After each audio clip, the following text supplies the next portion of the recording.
Hola y bienvenidos a Scalpel and Knowledge. Soy la doctora Nayuri Chacón, cirujana vascular, y en conmemoración del día 13 de octubre, Día Mundial de la Trombosis, hablaremos un poco sobre este tema. ¿Te ha pasado en tus rotaciones ver un edema en una pierna y pensar, ¿será una trombosis venosa profunda? En este video vamos a desglosar la trombosis venosa profunda desde la teoría hasta el manejo clínico, con la finalidad que puedas entender la teoría y tener puntos claves para tus exámenes y dominar la práctica hospitalaria. Así que empecemos. Aquí entonces tenemos un caso clínico, un masculino de 58 años que acude a urgencias por hinchazón, enrojecimiento y dolor en la pantorrilla izquierda, que comenzó hace 24 horas. Refiere que el dolor empeora al ponerse de pie y al caminar. Antecedentes importantes: hace 3 días regresó de un viaje de un avión de 12 horas de duración. Antecedentes personales: el conductor de taxi, tabaquista de un paquete de cigarrillos al día desde hace 30 años, no tiene otros antecedentes médicos importantes y no toma ningún medicamento actualmente. Al examen físico, pues la extremidad inferior izquierda con edema, con fobia de una cruz en la pantorrilla, con aumento de la temperatura, eritema y dolor a la palpación, principalmente, con signo de Homans positivo, con dolor a la dorsiflexión pasiva del pie. La extremidad inferior izquierda no hay hallazgos importantes. Al examen físico, una taquicardia al 105, el resto de las constantes están normales. Nuestra primera pregunta aquí sería: ¿cuál es el diagnóstico de sospecha y cuáles son los próximos pasos a seguir? Estas son parte de las interrogantes que estaremos profundizando en esta masterclass de Scalpel and Knowledge. Así que continuemos. Definamos un poquito lo que es la trombosis venosa profunda. Es una enfermedad obstructiva con un mecanismo de reflujo venoso obstructivo. Imaginémoslo así. Piensa que las venas son la autopista por donde la sangre viaja de vuelta al corazón, y la trombosis venosa profunda es un terrible accidente que bloquea completamente la autopista. Esto causa un embotellamiento masivo e impide que la sangre regrese a su destino. Y esto lo vamos a ver en el paciente con el edema, el hinchazón y el dolor. Entonces, importancia clínica de la trombosis venosa profunda es que principalmente afecta a las extremidades inferiores, y la formación de coágulos que se origina principalmente en las venas profundas de las pantorrillas puede propagarse, aquí como vemos en la imagen, puede propagarse de manera proximal.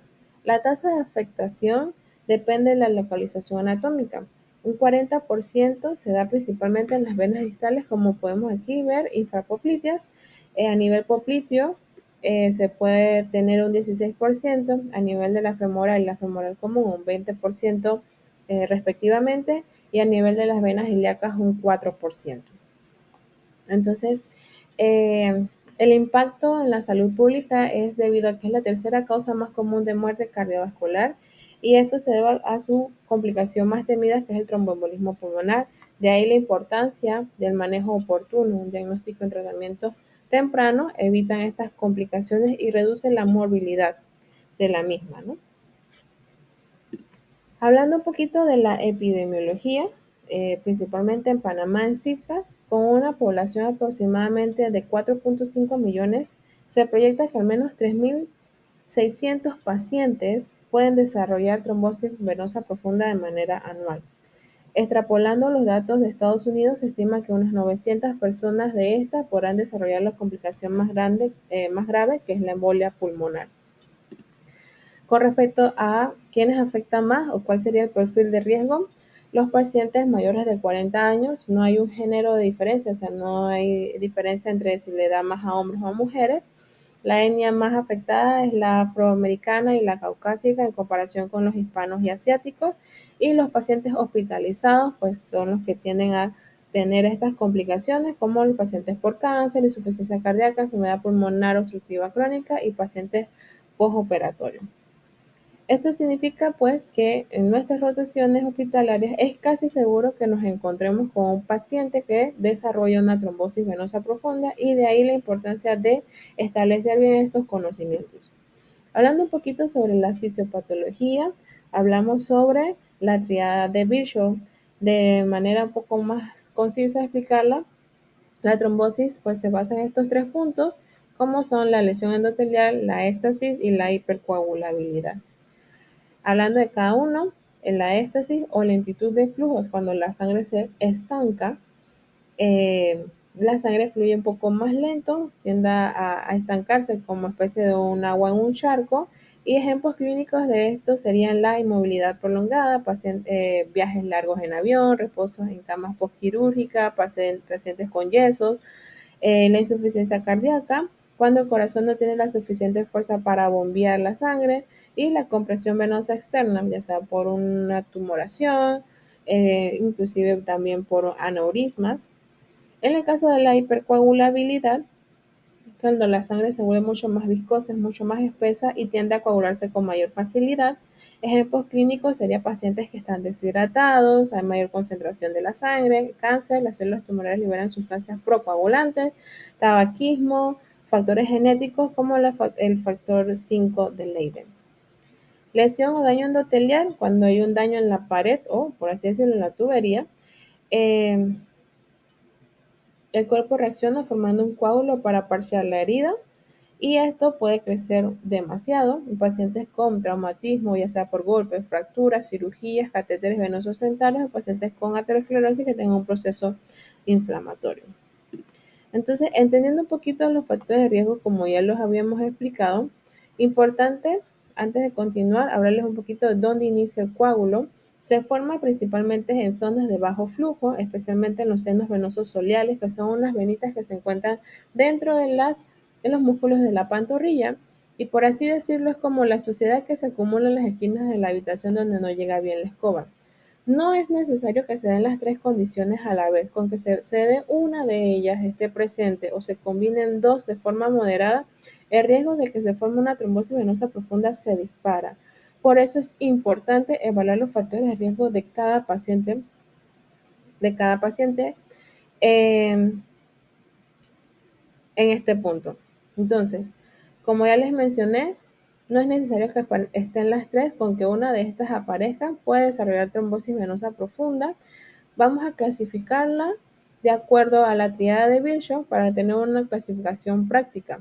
Por ejemplo, en el caso de la éstasis, donde hay un flujo sanguíneo reducido, ya sea por pacientes hospitalizados, reposos en camas prolongados, viajes largos, parálisis, pacientes obesos, caso de parálisis, pacientes por enfermedad cerebrovascular o secuelas de las mismas, en pacientes con hipercoagulabilidad, donde haya deficiencias genéticas, proteínas de anticoagulantes C y S, deficiencia de trombina 3 o mutación del factor 5 de Leiden o eh, eh, trombofilias adquiridas, como lo es en el embarazo, el posparto, el uso de anticonceptivos orales o terapias hormonales, tabaquismo, síndrome nefrótico o la deshidratación.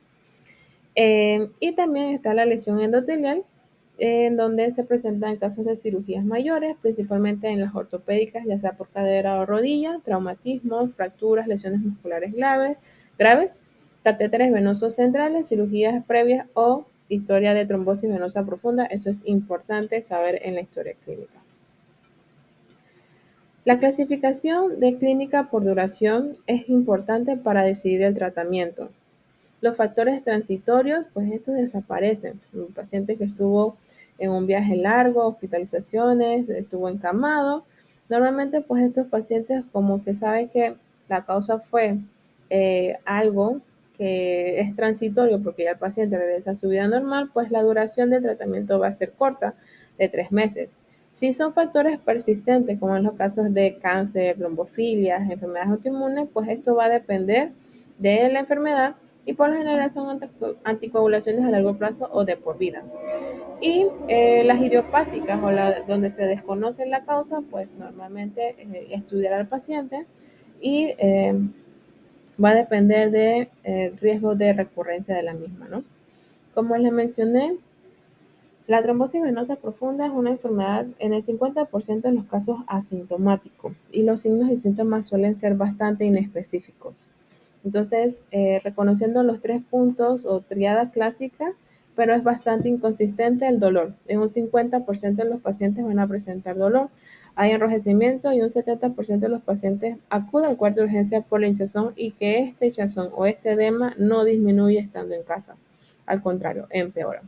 Entonces, el examen físico podemos ver edema de las extremidades, piel roja, piel caliente y venas dilatadas.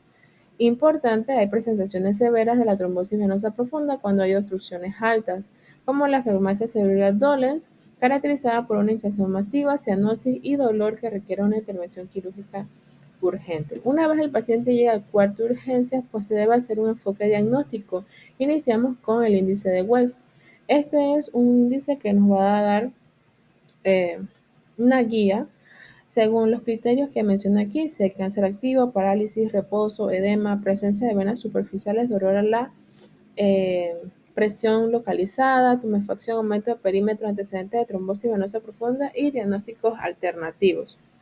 Entonces, un puntaje mayor de 3 es una alta probabilidad de que el paciente tenga una trombosis venosa profunda. Un puntaje menor a este, las probabilidades son mucho más bajas. Claro está, ¿no? Entonces es importante este punto. Y aquí pues tenemos un flujograma donde ese paciente presenta signos y síntomas de trombosis venosa profunda con un puntaje o índice de Wells menor de 2.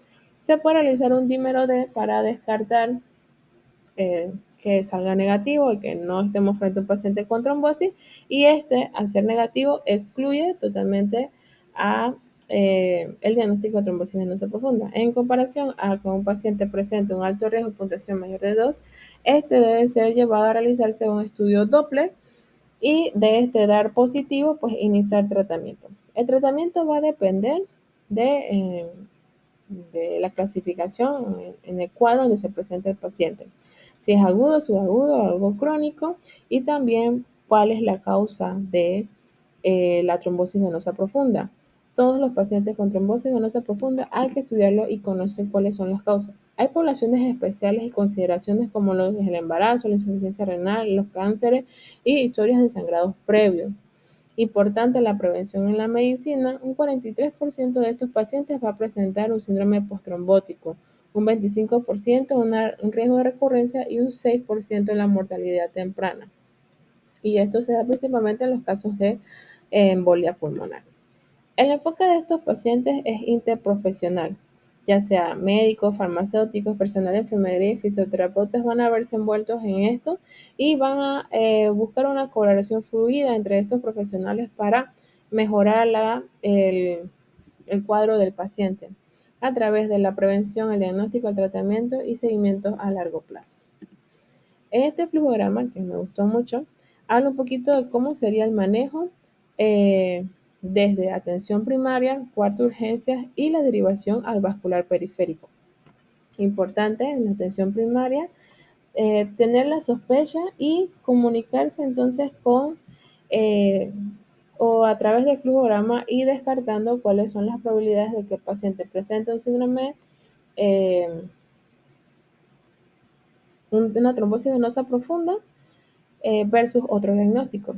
Ya en el cuarto urgencia, hacer un diagnóstico de imagen a través del ultrasonido en cuanto sospechemos y tengamos a través del examen físico, el índice de Wells y el dímero D, más pruebas de que el paciente esté frente a una trombosis venosa profunda. Y en caso tal, pues derivarlo al vascular periférico para su control y manejo a través de la anticoagulación, siempre y cuando pues, sea una causa idiopática o que requiera manejo quirúrgico inicialmente. Espero que toda esta información haya sido de gran ayuda y que sea de gran ayuda para ustedes.